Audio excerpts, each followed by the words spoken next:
So hi all of you. So ఈరోజు మన 18th class. So 18వ క్లాస్లో భాగంగా సో ఫస్ట్ 5 వర్బ్స్ నేర్చుకుంటాం కదా. సో ఇక్కడ టీర్ అంటే చింపటం, నెక్స్ట్ ఇగ్నోర్ అంటే నిర్లక్ష్యం చేయటం, ఇగ్నోర్ అన్నా నెగ్లెక్ట్ అన్నా ఓవర్లుక్ అన్నా నిర్లక్ష్యం చేయటం అనమాట. సో పట్టించుకోబడు. పెరకోలేట్ అంటే వడపోయిట. సో వీటికి మళ్ళీ V2, V2, V3, V4 forms కూడా ఉన్నాయి. సో అవి కూడా బెటర్గా నోట్ చేసుకోండి. సో ఓకేనా, ఇవి ఈరోజు 5. ఈరోజు మన క్లాస్లో భాగంగా ఈరోజు నేర్చుకునేది ఏంటి అంటే కనుక సో క్లాసెస్ నిన్నటితో కంప్లీట్ అయింది కదా. సో ఇప్పుడు ఈరోజు మన క్లాస్ ఏంటంటే కనుక సింపుల్ ప్రజెంట్ టెన్స్లోనే ఒక ఇంపార్టెంట్ కాన్సెప్ట్. సో మనలో జనరల్గా తెలుగులో ఏమంటాం, నాకు ఇది వచ్చు అది వచ్చు అంటే నాకు ఇంగ్లీష్ మాట్లాడడం వచ్చు, లేకపోతే వంటలు తయారు చేయడం వచ్చు, లేకపోతే గేమ్స్ ఆడడం వచ్చు, క్రికెట్ ఆడడం వచ్చు, ఇలా చెప్తాం కదా. సో ఇంగ్లీష్లో అలా చెప్పడానికి డైరెక్ట్గా చెప్పమన్నమాట. ఇప్పుడు నాకు క్రికెట్ ఆడడం వచ్చు, అది తెలుగు చాలా ఈజీగా చెప్పాం, కానీ ఇంగ్లీష్లో అంత అలా ఈజీ చెప్పడానికి ఉండదు. సో 2 సెంటెన్స్లు కలిపి చెప్తాము.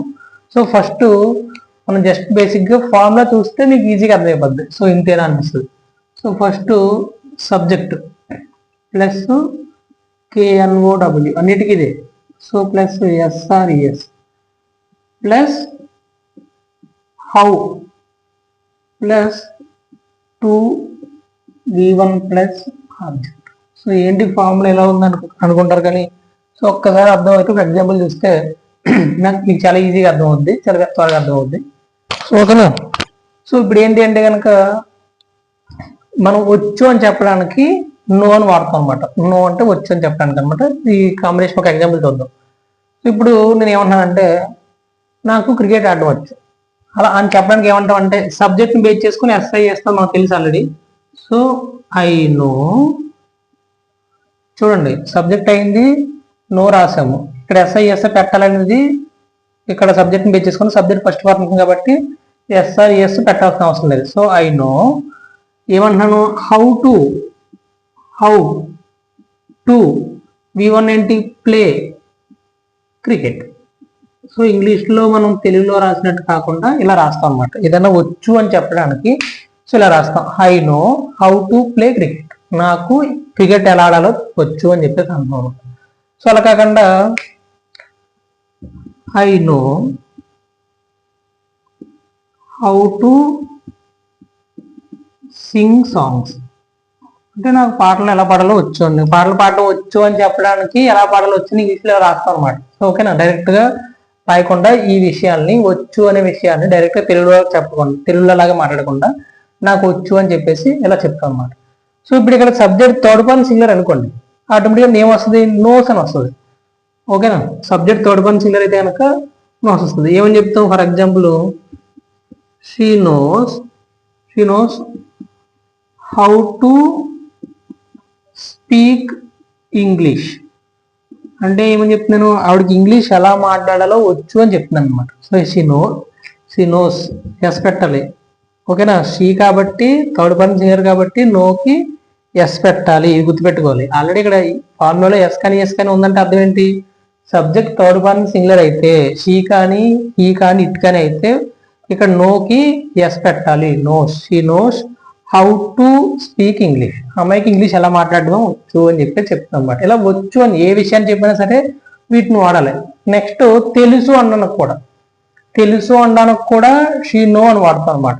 ఫర్ ఎగ్జాంపుల్ నాకు PM బాగా తెలుసు అనుకోండి, అప్పుడు లేకపోతే అతనికి PM బాగా తెలుసు, ప్రైమ్ మినిస్టర్ బాగా తెలుసు అనుకోండి, అప్పుడు ఏమంటాం అంటే తెలుసు అనడానికి కూడా ఇదే వాడతాం. ఎలా, for example he knows PM prime minister very well. So బాగా తెలుసు అనడానికి వెరీ వెల్ అంటాం, అతనికి ప్రైమ్ మినిస్టర్ బాగా తెలుసు అని చెప్పాను. తెలుసు అనడానికైనా సరే తెలుసు, నో అంటే తెలుసు, నో అంటే తెలుసు కాబట్టి సో తెలుసు అనడానికైనా లేకపోతే వచ్చు అనడానికైనా సరే ఈ ఫామ్లో ఉపయోగిస్తాం అన్నమాట. ఇదన్నా మనకి హీరోస్ కానీ లేకపోతే పొలిటికల్ లీడర్స్ కానీ తెలుసు అనడానికి ఇవి వాడతాం. అంటే మంచి పొజిషన్లో ఉన్నాం అనమాట, మంచి పొజిషన్లో ఉంటే బాగా తెలుసు అని వాడడానికి సో ఇలా వాడతాం. అట్ ద సేమ్ టైం ఏంటి, నో ఇక్కడ ఏంటి, వచ్చు అని చెప్పడానికి I know how to prepare biryani. ఓకేనా, సో ఇలా ఏదైనా వచ్చు, లేకపోతే నేను ఇంగ్లీష్లో లెసన్ బాగా చెప్పగలను, ఓకేనా, ఇలా చేయగలను, అదే వచ్చు అని చెప్పడానికి బేసిక్గా ఇలా వాడతాం అనమాట. I know how to teach class. నాకు క్లాస్ ఎలా చెప్పాలి, నాకు క్లాస్ చెప్పడం వచ్చు అని చెప్పడానికి నాకు ఎలా చెప్పాలో వచ్చు అని చెప్పి ఇంగ్లీష్లో ఇలా వాడతాం అనమాట. సో ఇక్కడ తెలుగులో డైరెక్ట్గా ఏదైనా వచ్చు అని చెప్తాము. ఇక్కడ ఏంటంటే ఎలా అది ఇక్కడ మనకు రెండు సపరేట్ చేస్తే ఎలా అనిపిస్తుంది అంటే నాకు తెలుసు ఎలా చెయ్యాలో అని వేరుగా అనిపిస్తుంది. కాకపోతే తెలుగు స్టేట్మెంట్స్నే నాకు క్లాస్ చెప్పడం వచ్చు అని తెలుగులో ఒక స్టేట్మెంట్ని ఇక్కడ ఎలా రాస్తాను, I know how to teach class.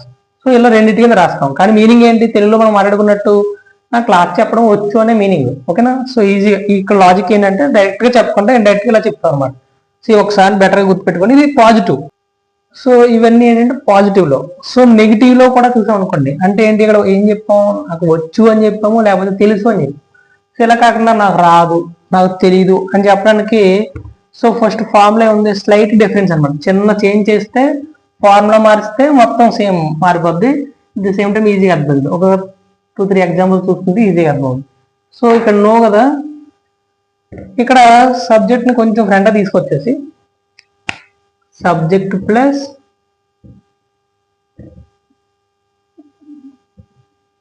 Don't లేకపోతే doesn't.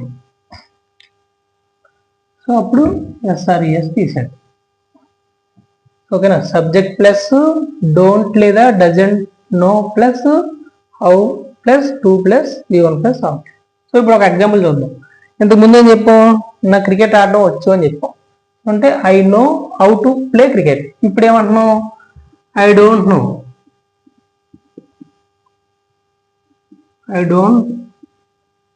No how to play cricket. నాకు క్రికెట్ ఎలా ఆడాలో తెలియదు అని చెప్పేసి, నాకు క్రికెట్ ఆడడం రాదు అని చెప్పడానికి I don't know how to play cricket అంటాం. సో నాకు మ్యూజిక్ ఇన్స్ట్రుమెంట్స్ ప్లే చేయడం రాదన్నాం, అప్పుడు ఏమంటాం, I don't know how to play music instruments.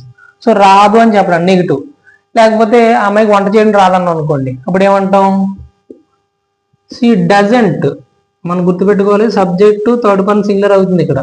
She doesn't know ఏం రాదంట, హౌ టు ప్రిపేర్ ఫుడ్. అమ్మాయికి భోజనం తయారు చేయడం రాదు, he doesn't know how to prepare food అని చెప్పేసి అంట. సో ఇప్పుడు ఇంతకు ముందు తెలుసు అని చెప్పాం కదా, ఇప్పుడు తెలీదు. ఇప్పుడు ఇంక ఎన్నెన్న ఎగ్జాంపుల్ రాసుకోవచ్చు. తెలుసు ఏంటంటాం, ఎలా చేయాలో వచ్చు, లేకపోతే నాకు రిపేర్ చేయడం వచ్చు అన్నాం అనుకోండి. ఇంతకు ముందు I know how to repair car అన్నాం. ఇక్కడ ఏమంటాం, I don't know how to repair car. So ఇలా ఏదన్నా ఇంకా జస్ట్ డోంట్ టు డజంట్ గా చేంజ్ అవుతాయి. అక్కడైతే పాజిటివ్, ఇక్కడైతే నెగిటివ్. అక్కడ వచ్చని చెప్తాము, ఇక్కడ రాదని చెప్తాం. అట్ ద సేమ్ టైం ఏంటి, అక్కడ తెలుసు అని చెప్పాం కదా, ఇక్కడ ఏంటి తెలీదు, ఐ డోంట్ నో. ఇప్పుడు ఐ డోంట్ నో పిఎం, నాకు పిఎం తెలియదు అన్నమాట. సో లేకపోతే I don't know that political leader, ఆ పొలిటికల్ లీడర్ నాకు తెలియదు అన్న అనుకుంది.